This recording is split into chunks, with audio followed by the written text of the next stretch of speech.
Welcome everyone to our Recipe for Hope live stream.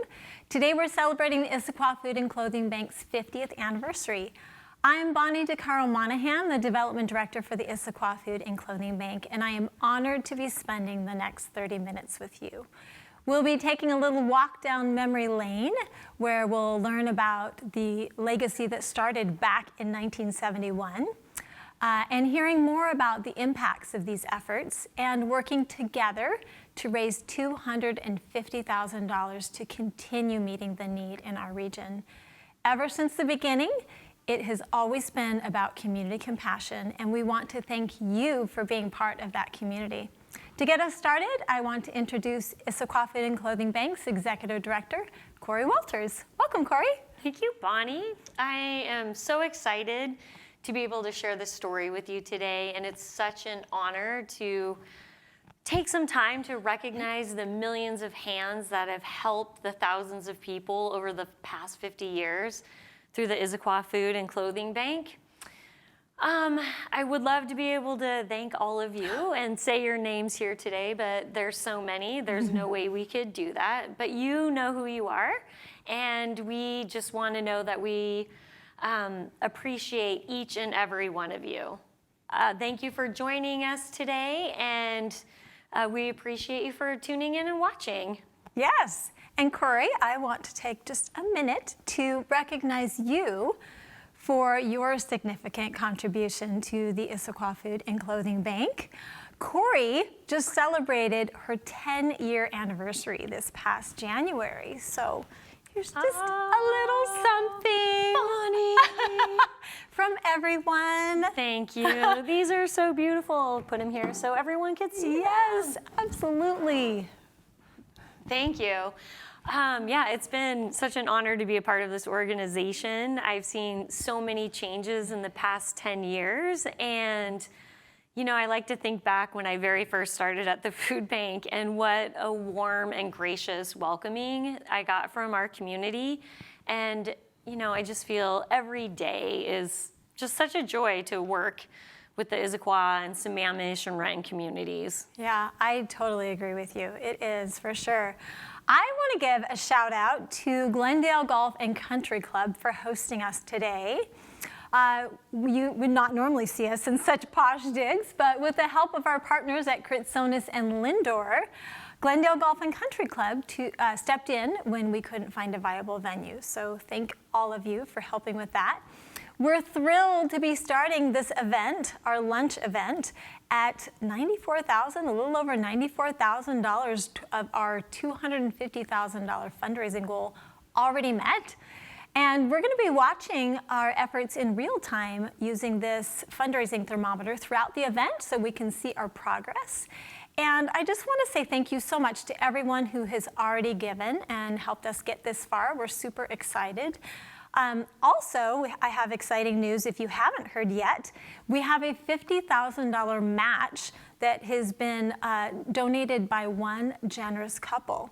And this means that for every $500 that somebody gives, they will match that gift to double it up to the total of $50,000. So we've already met over $23,000 of that match, which is an amazing start, but there's definitely lots of opportunity there if you want to be able to double your gift. You can donate anytime by clicking on the donate button on the top right of your screen, or you can give by texting RFH 2021 to 41444. That's RFH 2021 to 41444. Corey, can you share about what the need has been since the start of the pandemic early in 2020? Yeah, we've definitely seen a large shift in our services. It was clear when the pandemic hit in March that, you know, we needed to be prepared, and we really expected to see more people come into our facility.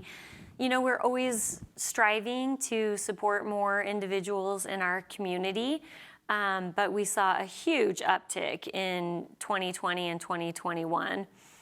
From 2019 to 2020, we served 40% more individuals And then from 2020 to 2021, we had a 20% increase. Already. And Already. It's only Yeah, September. already. Yeah. And, really the biggest growth in our services was in our delivery program. We saw a 50% increase in our delivery service program. Yeah, that is significant. And it's definitely consistent with what we've been hearing about the impact and the slow recovery process. You mentioned serving a higher percentage of people who are food insecure in our region. Can you share more about that? Yeah, I think it's important to start with defining what food insecurity is. And food insecurity is when a family or individuals are unsure where their next meal might come from, and they have a lack of nutritional value food in their cupboards. Oftentimes it's from financial insecurities.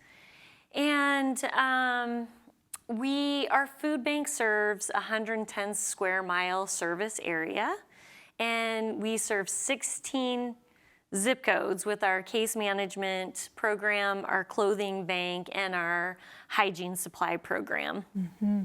And we estimate that there are about 15,000 individuals in our service area who are considered food insecure. Wow. And that, I know, isn't that amazing? And right now, we estimate that we're serving about 40% of the people who are in need. Yeah, and that number has increased over the years, which is wonderful. We're moving in the right direction, but there's still a significant gap. Can you share about how we reach people in need of our resources? Yeah, getting the word out and marketing who we are to our community has been a long time goal. We often find that families come to the food and clothing bank through our youth feeding program. It's a very good first point of contact. We also spread the word through strategic partners like Eastside Fire and Rescue. Eastside Fire and Rescue help us identify community members who are homebound and or they're homebound for one reason or another. Oftentimes they have severe transportation barriers. We also rely on our donors and volunteers to share about the food bank, and oftentimes people will come to us saying they've heard about us through a friend or through maybe a volunteer. And then we work with those individuals to support them for where they're at and to possibly help them avoid a full-fledged crisis. Yeah, that's always the goal, right? We don't want people viewing us only as a last resort. We want to catch them before they get to that point. Our case management resources are so crucial to how we meet people's needs. Can you help our guests understand the important role that these resources play? Yes, I love talking about our case management program because it's the next level of service, right? Absolutely. We have a mobile integrated healthcare program that we collaborate with Eastside Fire and Rescue. And in addition to that, we have a full-time case manager. Her name's Rebecca, and Rebecca does a great job working one-on-one with people who are both housed and unhoused. And Rebecca helps individuals access shelter, housing, apply for benefits, and all kinds of things. One of my favorite, and I think the most important thing that our case management program does is provide a listening ear to individuals and just hear their stories, support them where they're at, and help them get through some hard times. Absolutely. Yeah, and then just this year, we hired a full-time homeless outreach coordinator, and she is out there working one-on-one with individuals as well, and just helping them get their very most basic needs met. Yeah, that's huge. Yeah. Absolutely. Thank you, Corey. Yeah. Well, the amazing man who started it all, Bob Gray, has been described as a humanitarian of untold magnitude. He tirelessly promoted the care for those in need in many different endeavors. Sadly, Bob passed away in May of last year, but today we have the honor of chatting with his daughter, Lori Gray. Welcome, Lori. Thank you for joining us today and helping us to honor your father and everyone in our community who's continuing his legacy. Thank you, Bonnie. Thanks for having me. I've been excited that Dad's story was going to be shared, as well as the efforts from the local community, so it's exciting this is happening today. Well, we consider it a privilege, Lori. You must have been pretty young when all this was happening. What do you remember about that time? Yeah, I was 10 years old, so my perspective was completely a different one. But I remember my dad being really involved in the community and caring for other people. And I also remember thinking about him in his pastor role as being like a teacher, and that always extended to lessons at home for my sisters and I. I bet. I can only imagine. Is there one that stands out for you? Yeah, really, I think with respect to the food bank, it was hard as a kid to understand how some children might not have enough food to eat. Absolutely. And so it was really one of the first lessons about gratitude, and with that should come a sense of responsibility and desire to help other people. Yeah, I think of gratitude and caring for others as something that's for the benefit of everyone's well-being, right? It's not just for the recipient, but for the giver as well. Would your dad reminisce with you about the food bank? Yeah, he did a lot over the years. And I think the thing that I remember him saying the most was that food really is a basic right that everyone should have regardless of their circumstance. And he'd be really humbled to know he was being recognized for starting this, but I think he just would be blown away by it being the 50th anniversary. Time flies, we're here, right? and it's awesome. Yeah, I'm just so glad that you could be here to participate in this, Lori. You know, in a previous conversation that you and I had, you described, you said that your dad was known as the quotes guy among his residents at Timber Ridge, his fellow residents, and I thought, if he were still here, what quote might he want you to share with us? Well, he took very seriously putting 3 new quotes out in front of his door every day, but one that was just a common quote that we heard a lot over the years was, always to be kind, it's hard being a person. It is hard to be a person. What a compassionate perspective. Not surprising from what I know about your dad. Lori, thank you so much for joining us today and helping us honor your father and everything he's done for the Issaquah Food and Clothing Bank. Thanks so much, Bonnie. I think he'd be so proud, and thanks to everyone that's carrying on this legacy with all of the important things that you're doing through your work. Thank you. Now we have a very special video to share with you, recounting the history of the Issaquah Food and Clothing Bank. Between 1969 and 1971, Boeing laid off 60% of its workforce, approximately 50,000 workers. As you can imagine, unemployment rates soared, and no community was immune to food insecurity. Bob was our neighbor, and he was the catalyst to implementing a food distribution program for those in need, because that's the kind of a person he was. I first met Bob Gray was when we joined his church, which was Pine Lake Presbyterian Church. He immediately saw a need for some kind of a food bank, something to help these people with food. And Bob was a man who was inspirational to everyone. We had a long cement driveway and a double garage. We stored all the non-perishables that would come in from the neighborhood churches and neighborhood food drives. In 1971, we distributed food to 25 families. It made me feel wonderful because the thought of any child or person going hungry was just not within my comfort zone. By 1982, over 1,300 people were receiving food. So many people, organizations were behind and supporting the food bank. Before I got started, operations were run out of various portables and temporary trailers until the fall of 1992, when the Food and Clothing Bank opened in its current location on First Avenue. By this time, the food bank was distributing over 400,000 pounds of food each year. and it took 60 volunteers to serve nearly 300 families. I remember getting the building and moving into it and thinking, we've made it, we did it. The food bank would open at 10 in the morning. You'd see long lines of people waiting in there, long meaning 60, 80 people waiting in line there already, out in cold, nasty weather sometimes. And gosh, it broke my heart to see that in the first place. We went to more of a grocery store model where the clients could come in and kind of wander aisles and select their own food. The food bank almost looks like a mini grocery store. Ideally, we got them through quicker also, so they weren't standing out in the rain too much. They weren't just a person showing up at the counter. They were a person able to shop. Big change.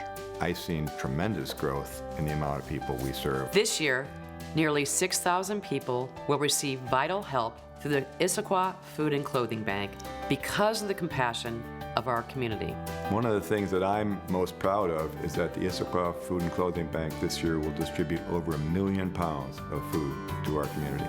In our service area, there are about 15,000 individuals who are food insecure. The food bank has just been lifesaver for many of those people. Our goals are to expand our services, expand our facility space, and broaden the reach. If you've ever been in the food bank, you know the footprint is quite small.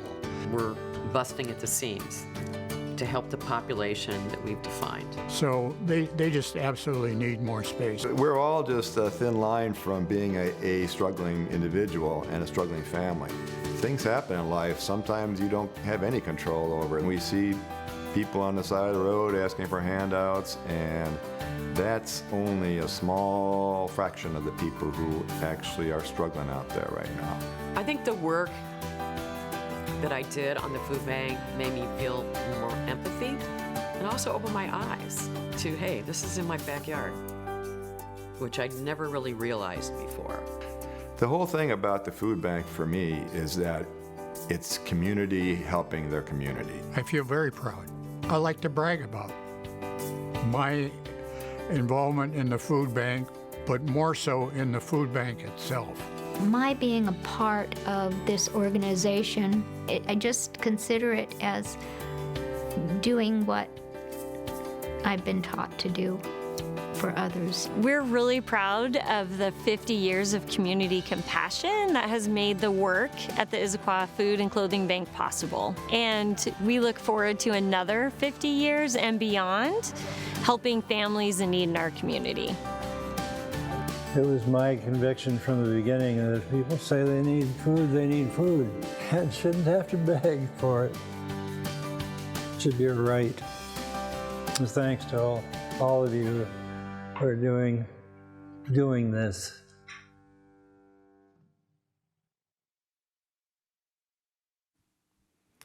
Wow, 50 years is a lot to pack into a 5-minute video, but I hope everyone comes away with a sense of the tenacity and commitment that it took for so many people over the years.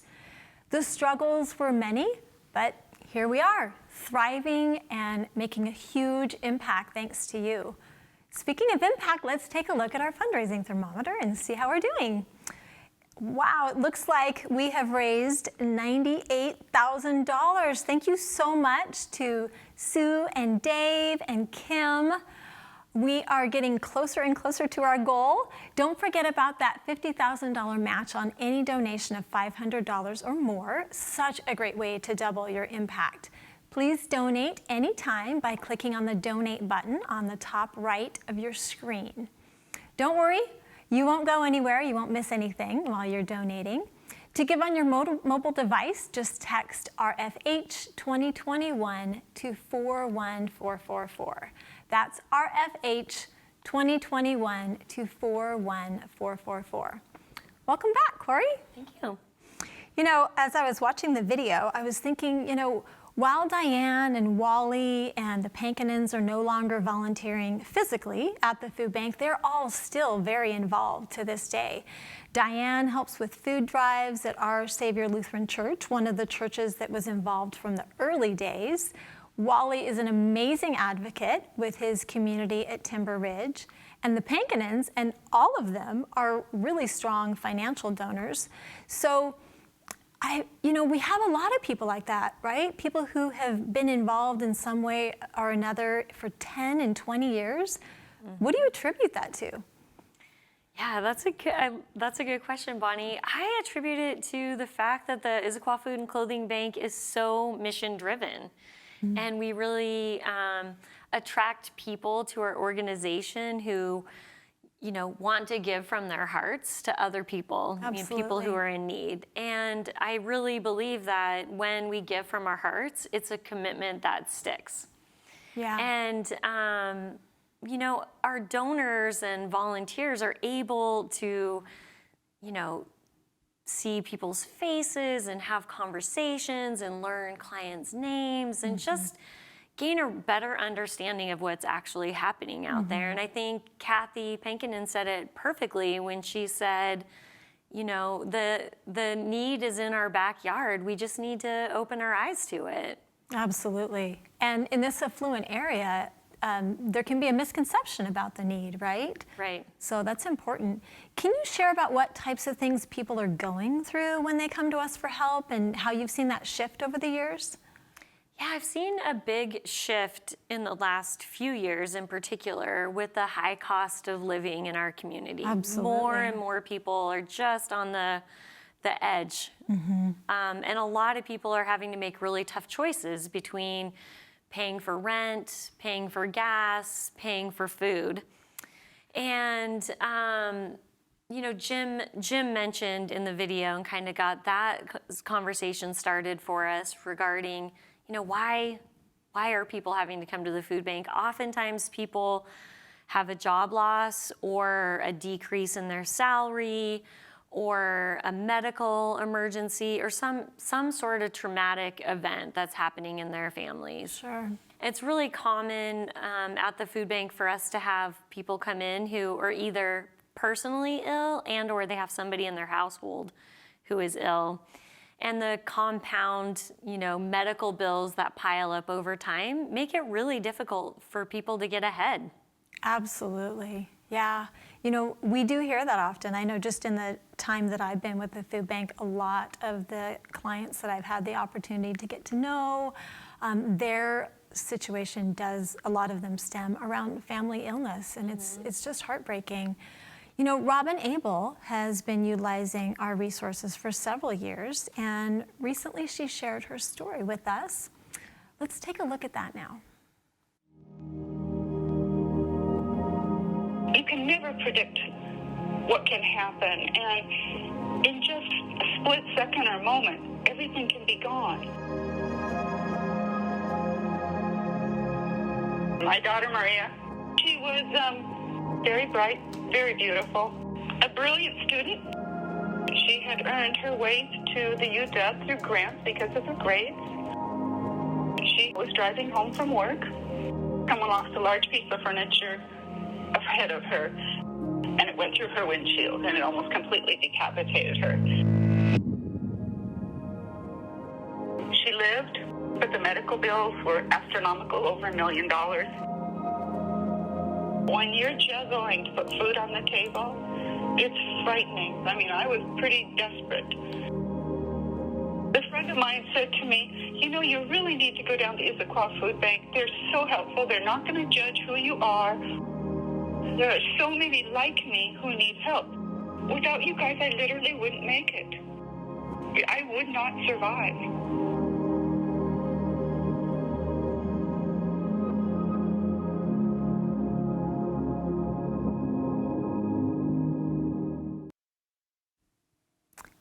It is so hard to hear stories like this, but I'm really glad that Robin was able to find our resources and access them without any issues.